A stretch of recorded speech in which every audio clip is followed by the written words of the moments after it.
La France compte entre 5 et 8 millions de citoyens de confession musulmane. Depuis 2003, ils sont représentés auprès de l'État français par le CFCM, le Conseil français du culte musulman, une institution aujourd'hui contestée.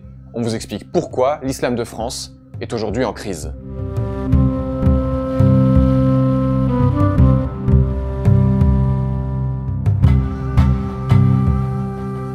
Pour structurer un islam de France, Nicolas Sarkozy crée au début des années 2000 le Conseil français du culte musulman, basé à Paris.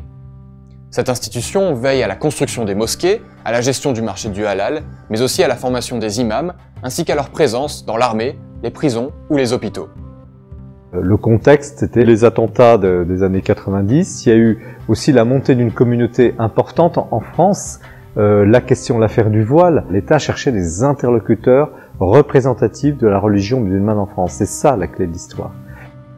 C'est une création voulue par l'État français qui a poussé les différentes fédérations musulmanes qui existaient. Ces associations n'avaient pas l'habitude de travailler ensemble, ne voulaient pas forcément travailler ensemble. Premier problème, le CFCM ne serait plus représentatif de l'islam de France. Les dernières élections ont montré un taux de participation de 1015 exactement mosquées et lieux de culte en France sur les 2500 existants. Donc c'est quasiment 40% seulement du monde musulman qui a voté. Autre reproche fait au CFCM, son rapport avec les pays étrangers musulmans qui luttent entre eux pour dominer l'islam de France. Les fédérations nationales qui désignent la moitié du conseil d'administration du CFCM sont chacune très proches d'un pays musulman. L'Algérie pour la Grande Mosquée de Paris, le Maroc pour le Rassemblement des musulmans de France, l'Égypte pour les musulmans de France, la Turquie pour le Comité de coordination des musulmans turcs de France, enfin les Antilles et les Comores pour la Fédération française des associations islamiques d'Afrique, des Comores et des Antilles. Les pays étrangers, jusque-là, voulaient contrôler leur diaspora parce que pour des Algériens, pour des Marocains, les Marocains algériens de France sont une forme de diaspora.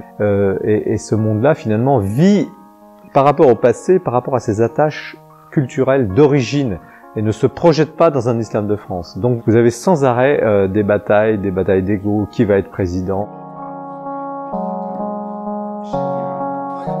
Le CFCM a mis en place un système de présidence tournante. En clair, vous avez 2 ans pour les Algériens, 2 ans pour les Marocains et 2 ans pour les Turcs.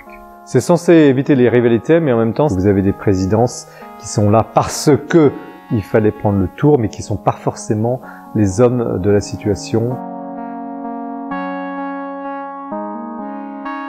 Le fonctionnement du CFCM est très complexe. Son président est élu par un conseil d'administration de 90 grands électeurs. La moitié d'entre eux est désignée par des fédérations régionales, les conseils régionaux du culte musulman. L'autre moitié est choisie par 5 fédérations nationales.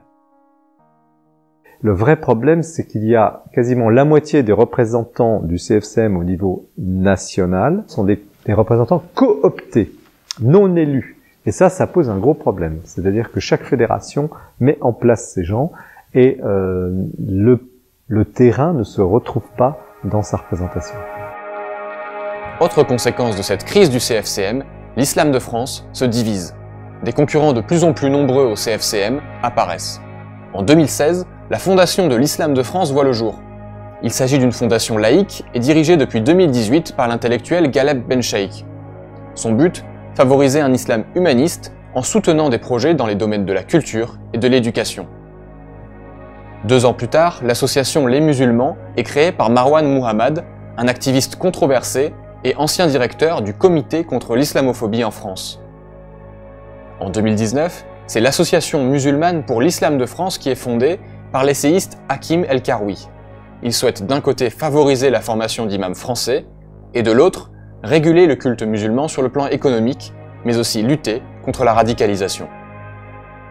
Pour le moment, aucun de ces candidats, en quelque sorte, au leadership de l'islam de France n'a réussi à prendre le dessus sur le CFCM. Le CFCM a quand même l'avantage d'être une institution critiquée mais relativement stable.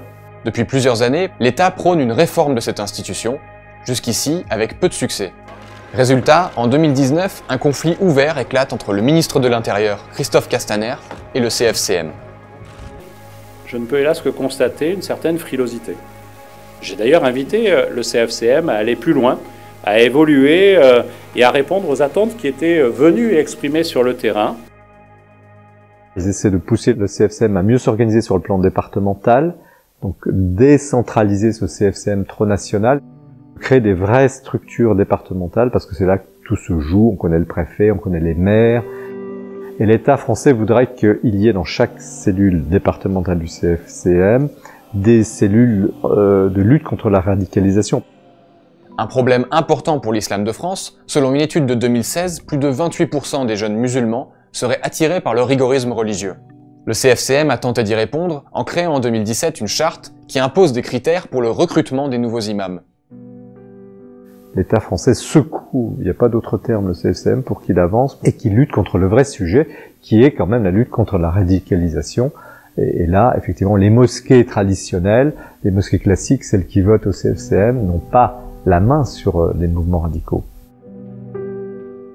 On se trompe un peu dans le pouvoir, on attribue aux imams des responsabilités, un pouvoir qu'ils n'ont pas. Un imam n'est pas une personnalité religieuse au sens strict comme on l'entend par exemple dans le christianisme, c'est pas un évêque ou un prêtre, ou même comme un rabbin. C'est quelqu'un qui est d'abord un spécialiste du droit, ce sont quasiment des docteurs en droit. Donc les imams en eux-mêmes ne sont pas des gens qui sont au premier plan de l'organisation. Ceux qui sont au premier plan, c'est plutôt les gestionnaires de mosquées, qui ne sont pas des imams forcément eux-mêmes. Il y a des mosquées justement très difficiles, les mosquées les plus dures, les islamistes, les salafistes, qui ne veulent pas de cette représentation, qui sont hors champ, hors action et hors contrôle. Aujourd'hui, finalement, l'État se fatigue un peu de cette situation et n'aimerait que le CFCM prenne enfin son envol, atteigne sa maturité. Il a quasiment 18 ans d'existence. C'est peut-être le moment pour le CFCM de passer à une nouvelle époque.